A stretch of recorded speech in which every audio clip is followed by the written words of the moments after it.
What's good? It's your boy Mr. Wonka7 back again with another review. I told you I was done with Final Fantasy and that with the next review you would know where my next course is going to be. And now you guys know it's Suikoden. I played Suikoden for the first time. See, Final Fantasy Tactics and Suikoden were both on sale at a really low price. Especially Suikoden since at most it cost $6 anyway. So with this reduced price, it was probably worth about $1 or so. This thing is a real classic. Honestly, sale aside, I probably should have gotten Suikoden before I even bothered with the whole Wild Arms series, because Suikoden is really good. And I've known about this series since I was 12, but I always thought that I would never get into it because of the 108 characters thing, the way the battle system's set up. I thought it would be kind of overwhelming. When, in contrast, I did all the major side quests and I got all 108 characters recruited, and my final save is sub 30 hours.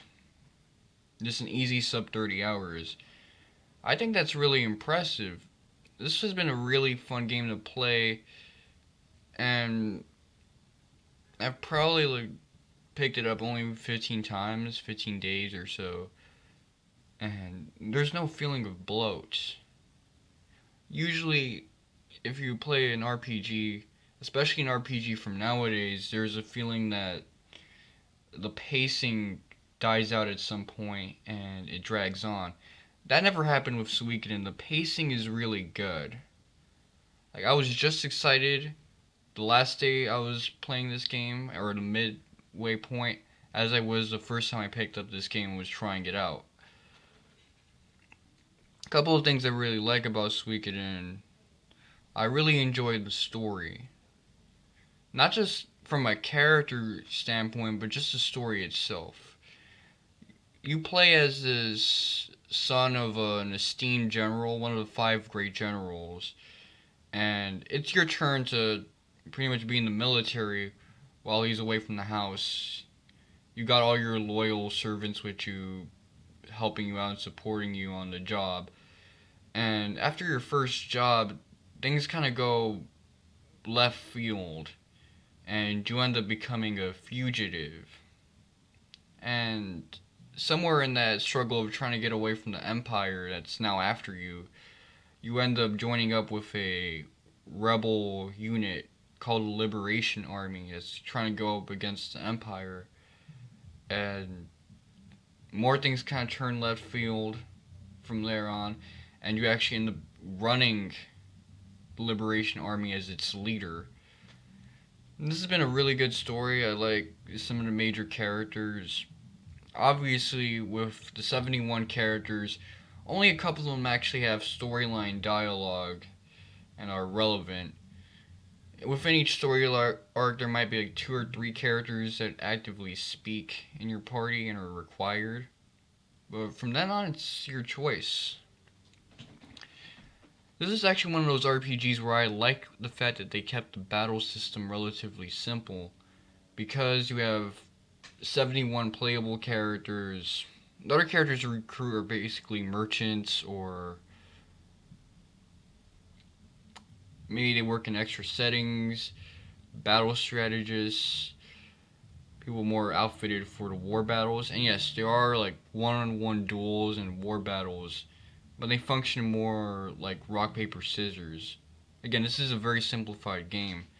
But the actual combat system is even more simple than a game taking cues from Dragon Quest, because here you don't even get a natural magic system. All your party members innately can only attack, block, and use an item in their inventory. That's about it. If you attach a rune to them, then they can use the powers of that rune, which either give them passive support abilities, boost their stats, or they get magic spells or special attacks with 3 times damage multipliers. That's about it. And if they have a friend with them that they have a special relationship with, maybe one taught them how to fight, or they're all three characters are females, or uh, they're buddies with the same occupation, such as fishermen or servants, then they can do unite attacks. These are double or triple attacks in Chrono Trigger fashion, which is kind of cool.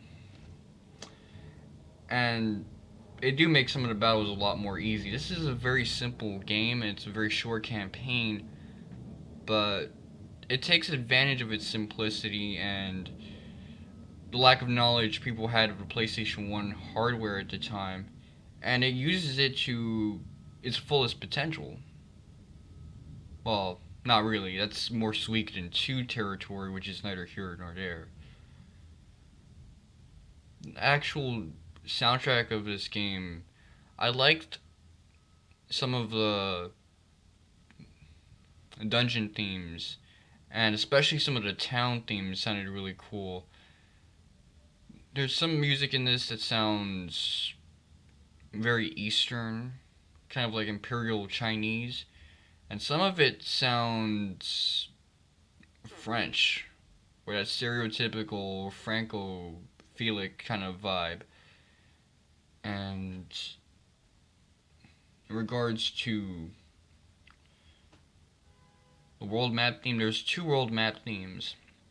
The first one you hear is my favorite because the flute there sounds very improvised, catchy, and natural.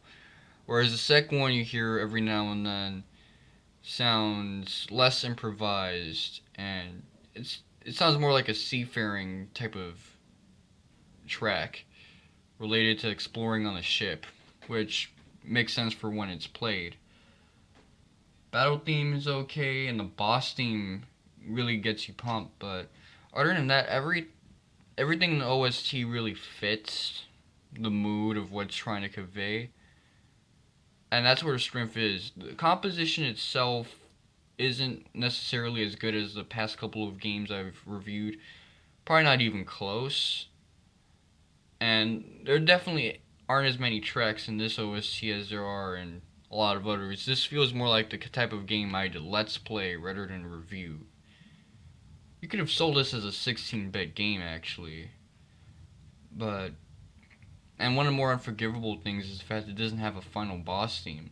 The final boss just uses the regular boss theme, which, again, final boss themes, even back then, were practically considered a human right.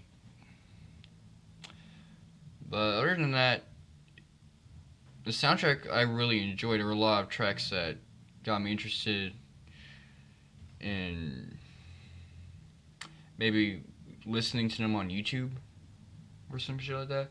I know that the theme that plays, or the track that plays right before you get into a war battle, that's my favorite. Because that one, it doesn't matter how lackluster the rest of the soundtrack was, that one kicked a lot of ass. On a visual spectrum, this one, it's a 32-bit game. Yet, if you would have maybe added a little less detail, it could have easily been a 16-bit game. Not just because it's fully 2D, but because in terms of sprite work, it's not very detailed. I'd say in terms of 16-bit, comparing it to 16-bit games at the time, it didn't look as good as Chrono Trigger. But it's still very attractive in its own way. It looks dated, but there's an actual sense that they actually cared about the details. Comparatively speaking, the other game that was made in 95 and released to the United States in 96 was Beyond the Beyond, and that one just looked hideous. You cannot tell me that's a beautiful looking game. This one, it looks good. The art style really fits. The character portraits are nice. But again, we're talking about things that are dated. Overall, I'd say this is a pretty good game. And I'm about to do Suikoden 2 in a few. I just got started with that game yesterday. So this has been your boy Mr. Wonka 7. And Uxie Ame Ikte, everybody.